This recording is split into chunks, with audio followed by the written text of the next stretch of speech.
नमस्कार, आप देख रहे हैं न्यूज प्लस 21। मैं हूं आपके साथ आपकी होस्ट प्रियांशा। आज के हमारे इस वीडियो में हम आपको बताने जा रहे हैं बॉलीवुड की जानी मानी एक्ट्रेस आशा पारेख के बारे में। जी हां, आशा पारेख, जिन्हें इस साल भारत सरकार की ओर से दादा साहेब फाल्के अवार्ड से सम्मानित किया जाएगा। बॉलीवुड की हरफन मौला अभिनेत्री आशा पारेख को इस साल का प्रतिष्ठित दादा साहेब फाल्के पुरस्कार दिया जाएगा। भारतीय सिनेमा में शानदार योगदान के लिए आशा पारेख को भारत का सर्वोच्च फिल्म सम्मान दिया जा रहा है। इसकी पुष्टि केंद्रीय मंत्री अनुराग ठाकुर ने की है। आपकी जानकारी के लिए बता दूं, राष्ट्रीय फिल्म पुरस्कारों का वितरण 30 सितंबर को होने जा रहा है।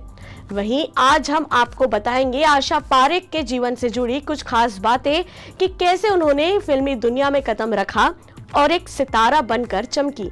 तो चलिए करते हैं शुरुआत। आशा पारेख ने अपनी फिल्मी सफर की शुरुआत बतौर चाइल्ड आर्टिस्ट डेब्यू से किया है। उन्होंने माँ आसमान, धोबी, डॉक्टर, बाप बेटी जैसी लगभग 8 फिल्मों में बतौर चाइल्ड आर्टिस्ट काम किया। उनकी सबसे सफल फिल्मों में दो बदन, उपकार और कारवा जैसी कई फिल्में शामिल है।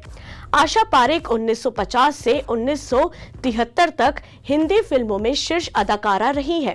उन्हें 1992 में भारत सरकार द्वारा पद्मश्री से भी सम्मानित किया गया था।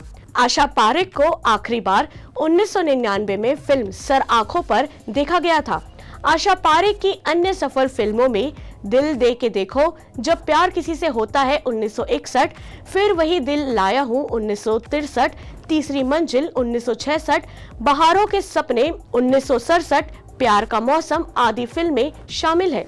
ये पहली दफा नहीं है कि आशा पारेख को कोई अवार्ड मिल रहा हो। आशा पारेख को दादा साहेब फाल्के अवार्ड से पहले भारत सरकार की ओर से साल 1992 में सर्वोच्च नागरिक सम्मान पद्मश्री अवार्ड से भी सम्मानित किया गया था और उन्हें कई बार लाइफ टाइम अचीवमेंट अवार्ड से भी सम्मानित किया जा चुका है। तो कैसा लगा आपको हमारा यह वीडियो, कमेंट करके जरूर बताएं और ऐसी ही रोचक जानकारियों के लिए देखते रहिए न्यूज प्लस 21, आपके हक की बात।